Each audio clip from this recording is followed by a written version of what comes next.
शहर में क्या हो रहा, आया कौन गया कौन, किसने मारा बचा कौन, भविष्य भूत वर्तमान मौसम इतिहास और भूगोल में क्या क्या बदल हो रहा, धर्म शिक्षा राजनीति और तेरे प्रशासन में क्या क्या अमल हो रहा। देख भाई दे आपड़ों सिटी, आपड़ों सिटी, आपड़ों सिटी, आपड़ों सिटी, आपड़ों सिटी, आपड़ों सिटी। राजस्थान विधानसभा की सरगर्मियां जैसे जैसे तेज होती जा रही है, वैसे ही विधानसभा में प्रत्याशियों ने अपने अपने दम खम टोकने का कार्य प्रारंभ कर दिया गया। इस वक्त हम मेड़ता विधानसभा में हम पहुंचे और मेड़ता विधानसभा में कांग्रेस के प्रत्याशी के रूप में चिमन वाल्मीकि जो आज हमारे साथ है, जिनका असली नाम जो है शिवरतन उर्फ चिमन वाल्मीकि, और मेड़ता में इनको चिमन वाल्मीकि के नाम से जानते हैं। और आपने 1998 में भी आपने एक राजनीति जो प्रारंभ की थी, उसके बाद आप कांग्रेस में, यूथ कांग्रेस में भी आप प्रचार मंत्री के पद पर रहे, ब्लॉक कांग्रेस के भी महामंत्री के पद पर आप रहे, और सेवा दल में भी आप जिला उपाध्यक्ष हैं, और वर्तमान में आप कांग्रेस के जिला सचिव के पद पर भी आप कार्यरत हैं। और इसके अलावा भी आपने कई 2 बार मनोनीत पार्षद हो चुके हैं और वर्तमान में भी आप मनोनीत पार्षद हैं। और इस वक्त आपके पोते की बहू भी अपनी वार्ड से पार्षद जीतकर नगर पालिका में है। और आप एक जमीन से जुड़े हुए नेता है, कभी भी आप देखेंगे तो कभी साइकिल पे नजर आएंगे, तो कभी मोटरसाइकिल पे नजर आएंगे, तो कभी किसी के पीछे एक स्टेपनी बनकर जनता के बीच में रहते। मगर नगर पालिका में जितने भी कोई काम हो, कोई भी व्यक्ति किसी भी वार्ड का हो, शहर का व्यक्ति या बाहर का कोई व्यक्ति आता है तो पहला नाम लेता है चिमन वाल्मीकि। और चिमन वाल्मीकि के पास जाने के बाद नगर पालिका कितनी बड़ी समस्या है या नगर पालिका कितने बड़ा कोई भी काम हो, चिमन वाल्मीकि जो है उस व्यक्ति के साथ एक परिवार का सदस्य बनकर उनके साथ खड़ा हो जाता है और उसको काम कराने के बाद भी चैन की सांस लेता है। तो आज चिमन वाल्मीकि आज हमारे साथ है, तो हम आपको परिचय दर्शकों को बताना चाहेंगे कि ऐसे भी प्रत्याशी हैं जो वर्तमान में कांग्रेस से विधानसभा में दौड़ में लगे हुए हैं। और चिमन वाल्मीकि जो है इस समय एक टॉप 10 की जो लिस्ट होती है, टॉप 5 की लिस्ट होती है, मगर इस समय टॉप 3 की लिस्ट में भी आपका नाम है, जमीन से जुड़े हुए कार्यकर्ता है। तो इस समय चिमन जी, आपका आपड़ों सिटी न्यूज चैनल में आपका हार्दिक स्वागत है। आपका बहुत बहुत धन्यवाद करता हूं मैं कि आपने एक छोटे से कार्यकर्ता के आप साथ रूबरू हो रहे हैं। चिमन जी, आप ऐसे कार्यकर्ता हैं, जमीन से जुड़े हुए कार्यकर्ता हैं, जो व्यक्ति नगर पालिका में आता है, चाहे गरीब आदमी को लोन की आवश्यकता हो, गरीब आदमी को कहीं ना कहीं छोटे मोटे साइनों की आवश्यकता हो, तत्पर आप उनके साथ खड़े हो जाते हैं और अधिकारियों से ले जाकर आप उनको बैठाकर उनके आप सारे काम करवाते हैं। और बच्चा बच्चा आपको जानता है शहर में। मगर ये विधानसभा का चुनाव है, तो आप किस प्रकार लड़ेंगे? देखिए साहब, मैं शुरू से ही कांग्रेस विचारधारा का व्यक्ति रहा हूँ। विधानसभा क्षेत्र में मेरा बहुत लंबे समय से लगाव रहा है। मैं सबसे पहले कोई भी प्रत्याशी को टिकट मिलता है तो मैं सेवा के रूप में जाता हूं। सबसे पहले प्रचार का जुम्मा मुझे दिया जाता है, वो रेडिया और अलाउंस लेकर मैं सबसे पहले गांव में निकलता हूं। तो लोगों की मेरी इस विधानसभा क्षेत्र में काफ़ी लंबी चौड़ी जान पहचान है। इस वजह से मैंने कहा इस बार अपन भी इस जनता की, मेड़ता विधानसभा क्षेत्र की जनता की सेवा करने का मौका मुझे मिले तो अच्छा रहेगा। मैं ग्रामीण क्षेत्र की जनता, किसान, मजदूर और अन्य सभी समाज के लोगों की मैं सेवा कर सकूँ। आप कांग्रेस में 1998 में आप पार्टी के साथ जुड़े हैं, जुड़ने के बाद भी आप वर्तमान में 2 बार मनोनीत पार्षद हो चुके हैं और एक बार आपने चुनाव भी लड़ा। वर्तमान में आपके पोते की बहू भी नगर पालिका में पार्षद है। मगर विधानसभा इतना बड़ा है, आप शहर में आपको बच्चा बच्चा जानता है, मगर गांव में आपकी क्या पकड़ रहेगी, क्या पहचान रहेगी, किन मुद्दों को लेकर आप जनता के बीच जाएंगे? देखिए सर, हमारे जो राजस्थान सरकार का जो विजन है, काम के दम पर हम जनता के बीच में जाएंगे, वोट मांगेंगे। हमारी राजस्थान सरकार की जन कल्याणकारी योजनाएं हैं, उसको हम लेकर पेश बनाकर हम जनता के बीच में जाएंगे। और इसी सेवा का मौका अगर मुझे जनता देगी तो अवश्य मैं मेरठा विधानसभा क्षेत्र की जनता को गरीब को गणेश मानकर मैं सेवा करूंगा। ये मेरा मानना है कि मैं इस बार विधानसभा चुनाव में मैंने आवेदन किया है मेरठा ब्लॉक कांग्रेस कमेटी और यहाँ ब्लॉक कांग्रेस कमेटी के अंदर, ताकि मैं भी विधानसभा चुनाव लड़ सकूँ। अगर पार्टी मुझे प्रत्याशी बनाती है तो मैं संपूर्ण 36 कौम की सेवा के लिए हमेशा तत्पर रहूंगा। राजस्थान सरकार ने हॉस्पिटल को 100 बेड की घोषणा की थी, मगर जनता में इस प्रकार का दर्द भी है, शहर में लोगों को यह है कि कुछ लोगों ने वो 100 बेड का हॉस्पिटल अब तक नहीं बन पाया। जनता आज भी तरसती है, उनको 100 किलोमीटर 150 किलोमीटर जोधपुर और अजमेर जाना पड़ता है। तो उस जनता के मन में जो आक्रोश है उसको कैसे आप संतुष्ट करेंगे? हमारी राजस्थान सरकार वचनबद्ध है। हमारे पिछले बजट में मुख्यमंत्री जी ने ट्रॉमा सेंटर दिया था और लगातार हमारे शीर्ष नेता प्रयास कर रहे हैं कि 100 बेड का हमारा अस्पताल बने और जनता को राहत मिले और एक अच्छा स्वास्थ्य उनको मिले और मेडिसिन मिले। नहीं, जब सरकार ने घोषणा कर दी थी 100 बेड की बजट में, उसके बावजूद अब तक जनता को नहीं मिल पाया। सिर्फ जनता को ठेंगा मिला है उसके नाम पे एक राजनीति को लेकर। तो ऐसी जनता में जो नाराजगी उसको कैसे आप संतुष्ट करेंगे उस जनता के बीच में? हमारे शीर्ष नेता और हमारे कार्यकर्ता लगातार मुख्यमंत्री जी से मांग कर रहे हैं, चिकित्सा मंत्री से भी मांग कर रहे हैं कि भाई मेरठा शहर को 100 बेड का तवीजा मिले और हमारे ग्रामीण क्षेत्र के और शहरी क्षेत्र के जितने भी चिकित्सा से बीमारी से जूझ रहे हैं उन व्यक्तियों को लाभ मिले। और हमारा अत्यंत प्रयास है कि जल्द से जल्द 100 बेड मिलेगा। आने वाले विधानसभा चुनाव के बाद सरकार हमारी रिपीट होगी तो निश्चित रूप से 100 बेड का मिलेगा हमारा बेड इधर अस्पताल के अंदर 100 बेड। नगर पालिका का बोर्ड आपका है, वर्तमान में आए दिन आम व्यक्ति आवारा पशुओं को लेकर चोटिल हो रहे हैं। कई लोगों ने जिंदगी छोड़कर चले गए और कई लोग, कल भी एक भाजपा का नेता जिसके साथ आवारा सांडों ने मारने का, आज तक आपकी नगर पालिका और आपके बोर्ड द्वारा आप मनोनीत पार्षद है, आपकी पुत्र वधू भी पार्षद है, मगर आम जन को सुविधाएं देने के बजाय वो आप तक चोटिल होते जा रहे हैं। आवारा जानवर तक आप नहीं पकड़ पा रहे हैं और उनकी से लोगों में बहुत बड़ा आक्रोश है। किस प्रकार जनता के बीच जाएंगे? मैं आपको बताऊं नटवन साहब कि हमारे समय समय पर हमने अभियान भी चलाए आवारा पशु पकड़ने के लिए और हमारे एक प्रस्ताव भी बोर्ड के अंदर लिया हुआ है कि कांजी हाउस बने जहां से आवारा जानवर किसी भी प्रकार का किसी व्यक्ति को चोट नहीं पहुंचे और रास्ते के अंदर ऐसे आवारा पशु नहीं मिले। इसके लिए कल भी हमारे अधिशासी अधिकारी ने एक अभियान चलाया है रात्रि में आवारा पशु पकड़ने के लिए और जनता को जल्द से जल्द राहत मिलेगी।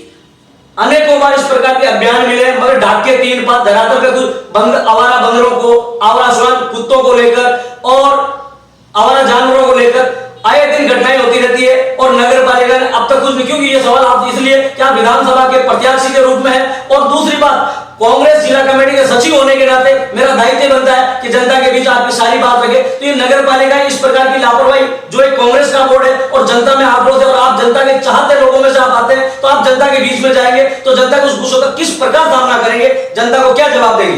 देखिए सर, समय समय पर हमने आवारा पशु पकड़ने के लिए अभियान चलाया, टेंडर भी लगा रखा है और अभी हमारे वर्तमान में जो कर्मचारी हैं कल से ही उन्होंने काम शुरू कर दिया है कि इस घटना को रोके।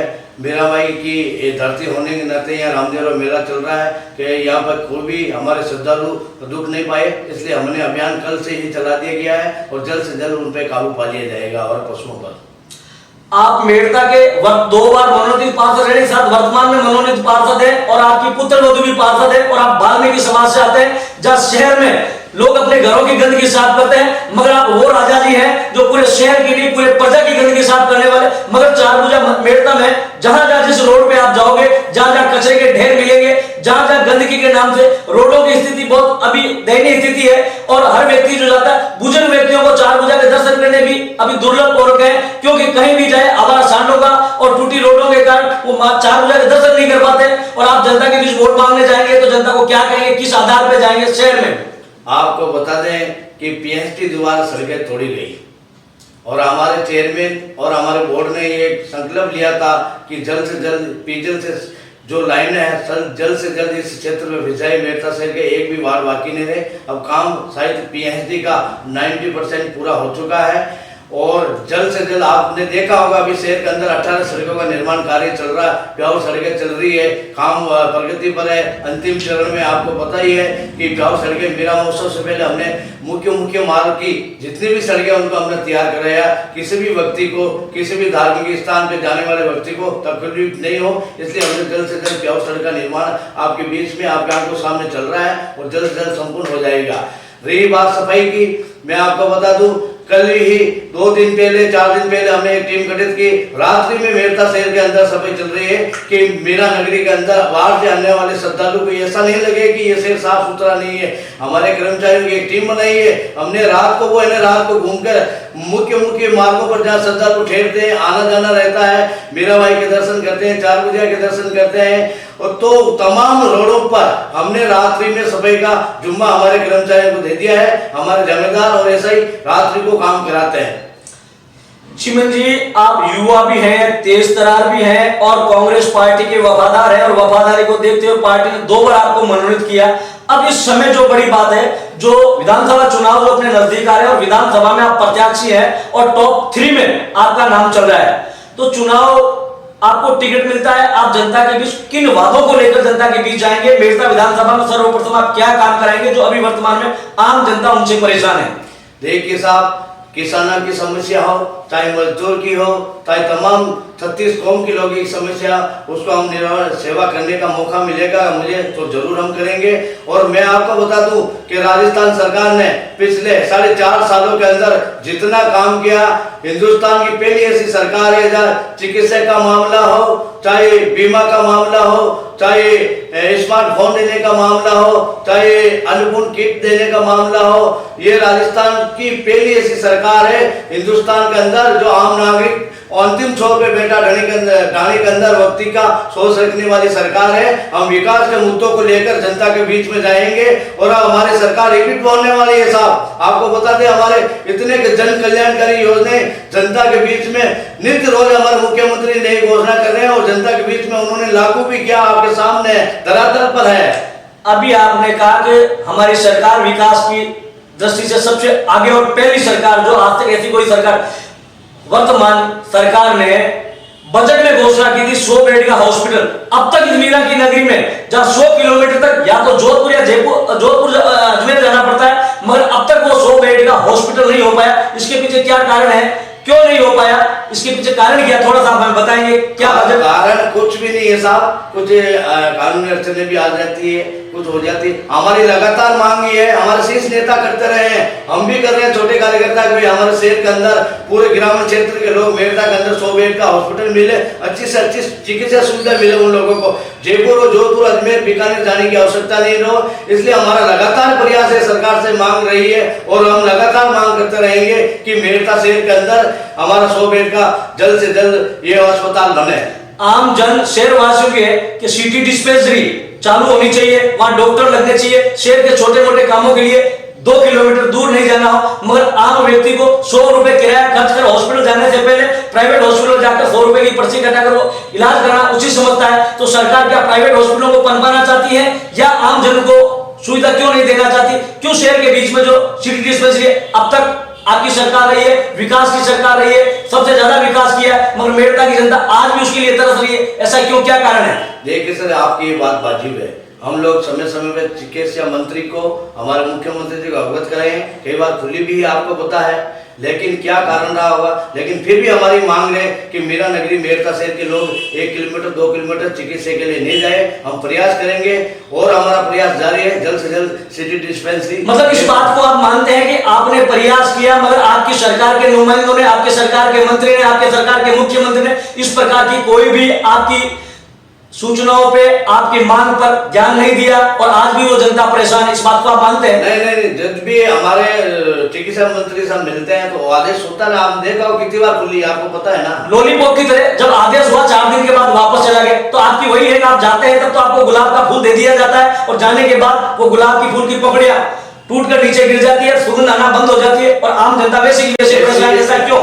ये है ना जनता की बाजी मांगे, जल्द से जल्द उसको हम डिस्पेंसरी को खोलने का प्रयास करेंगे और हम जनता के बीच में सेवा करेंगे और चिकित्सा वहाँ लगना चाहिए और 1-2 किलोमीटर जाने की आवश्यकता नहीं। इस समय शहर की सबसे बड़ी आप युवा, इसलिए मैं आपसे पूछना चाहूंगा, आप विधानसभा में अपनी आवाज को बुलंद करेंगे कि मुझे उम्मीद है कांग्रेस पार्टी का टिकट आप ही को मिलेगा और आप जीत पाएंगे, तो राजस्थान की विधानसभा में मेड़ता क्षेत्र का प्रतिनिधि भी आप कर पाएंगे, मैं आप दुआ करता हूं। मगर मैं ये जानना चाहूंगा, इस समय नशाखोरी को लेकर सबसे बड़ा मेड़ता एक हब बनता जा रहा है, या सबसे ज्यादा युवा नशा की लत में जा रहा है, उनको लेकर आपकी सरकार ने अब तक आपने क्या प्रयास किया, आपकी सरकार ने क्या प्रयास किया कि नशे को और नशा को बंद करने के बजाय युवा सबसे ज्यादा, मुझे तो किस बात का है, आप भी एक युवा है और आप क्या इस समय इस शहर में नशे को लेकर एक ज्यादा परंपराएं बढ़ नहीं रही, युवाओं को एक शौक की तरह ज्यादा उसमें नहीं जा रहा है क्या इस वक्त?